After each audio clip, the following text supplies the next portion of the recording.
Hey, WWM here, and I'm going to go over a video on hypermaxing. I've been getting a lot of questions about, clarifying exactly what I mean when I say hypermaxing.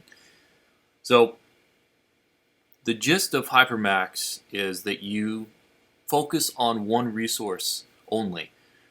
This takes a collaborative effort because everybody in the, everybody in your clan needs to do this as well. The idea is this. When you max out, and I'm maxed out right now, you do not create any more lumber. So right now I have 10 million lumber, and I can tell that I'm maxed out because I can leave this, come back into it, and my cap is still the same. I haven't created any more. This happens to all the resources. So once you hit your cap, you're not going to create any more resources. So the idea is to take advantage of this and move your resources to another individual so you can continue to make that 3 million resources an hour. What Hypermax entitles is having your 25 slots primarily focused on one type of resource. I focus on two, and I'll show you the little equation. Technically, at level 60, your hero 60, you can optimize two resources at the top end, and that's counting silver. So two of the basic resources plus silver, you can maximize all three of those. Technically, it is way more beneficial to just focus on one. The reason why it's best to focus on one. Your armor, a lot of the invader armors that add anything to bonuses for lumber or iron and stuff like that, they only do it for one type.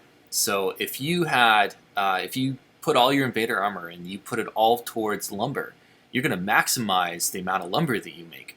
And early on, this is especially very important because when you go up the learning tree, you can just focus on, in my case, lumber, and just go for the lumber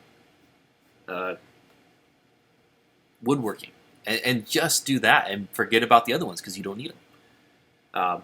You do need it for the higher tier, but initially it's very beneficial. Also with your hero, when you set your hero's skills, you can go up your tree and just go to lumber 3. It is best when you're first starting out to go, if you can, go all the way up to lumber 3, maximizing that before you go down to lumber 2 and lumber 1. This is my tree. I am hero 56, and I do not have this maxed out yet.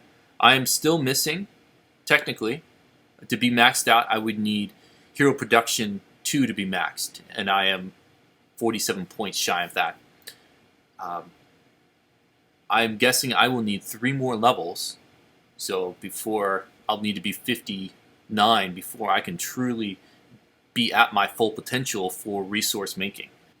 Another thing I want to point out, and this took me a little while to grasp, you can run negative farms. I know that I showed this already, but I just want to point it out. My farms are at a negative almost 27 million. I don't keep food very long, but you can run negative farms and not have any issues of losing any of your army, and take advantage of this so you don't have to build it, and your main doesn't have to be just all farms, and everybody's main doesn't have to be farms. If you use another resource, it's easy for somebody who focuses on farms to give you resources. So here's the question. You're late in the game. Let's say you're level 21. All of your farms are 21. Is it worth it to destroy the farms and start over? And I would argue yes. And I came up with this little equation right here. So there's 25 slots, and there's 4 different reses that can go over in these slots. So that's 6.25. If you were to do 2, right, that means 12.5 resources are taken up, plus the 2 that you need to keep. Always keep 1 of each of the basics, just in case there's more updates that come out, so you don't have to start from scratch. So that leaves you 12 or 14.5 that are spoken for. Minus 25 leaves you 10.5 about that you would have to demolish and redo.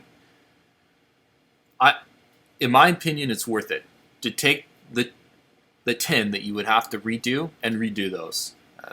It's only less than half of your total, but the cost benefit in the end is going to be huge. You're going to be able to make a lot more resources at the end of the day. You need to coordinate with your clan so that everybody isn't creating the same type of resource. You have an even spread so that you have enough of each type of resource. We delegated people to create different resources, and we created a list so that everybody wasn't creating the same thing, and we had a good diversity. You don't necessarily have to have somebody who's designated as a bank. You can have a friend. And technically, if you had 4 friends that were all creating one type of resource, you would have plenty of resources for all 4, and you would just cross-match between them.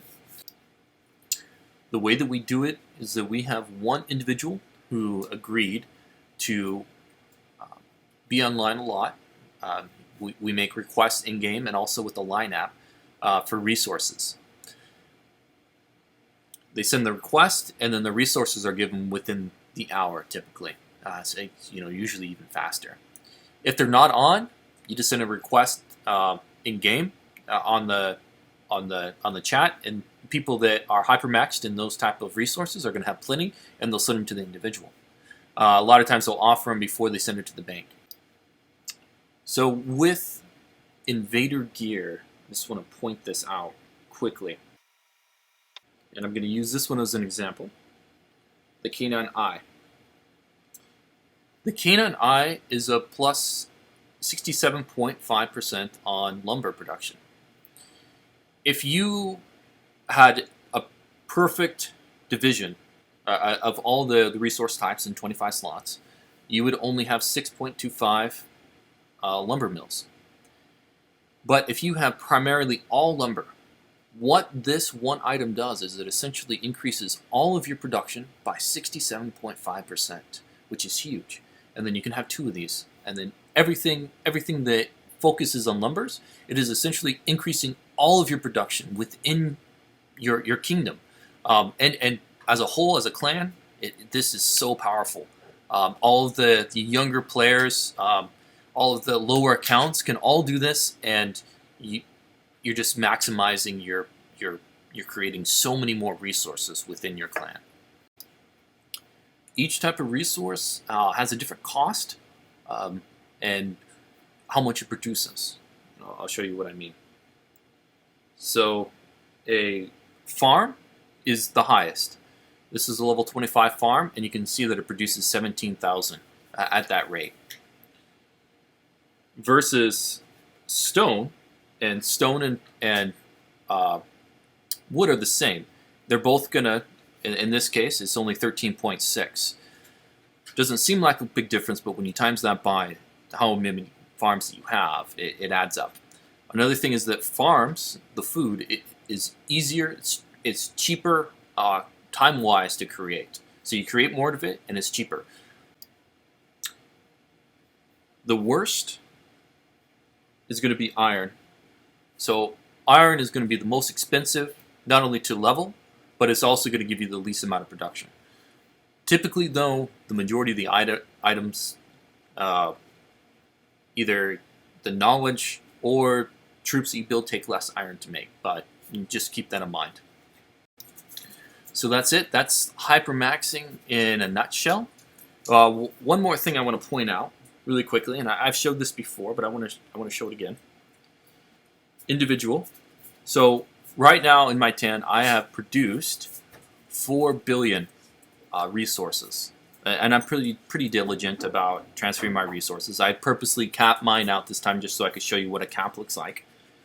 But if you were to go to, let's say, the number 1 great guy in the kingdom and look at his production in town is only 185 million. Huge difference.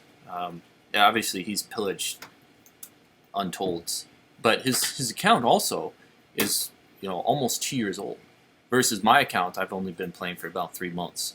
So over time, I'm going to have a huge advantage over him by utilizing the banking system and transferring resources over. So there it is, guys. This is a great benefit to your whole clan if you can master and coordinate this Hypermax system with the bank. I hope you appreciated the video. If you have any comments about it, let me know. If there's anything I missed, let me know. I have some other great videos that are coming out. I felt like I needed to do this one, though, because I've been getting so many questions. Thank you all for watching.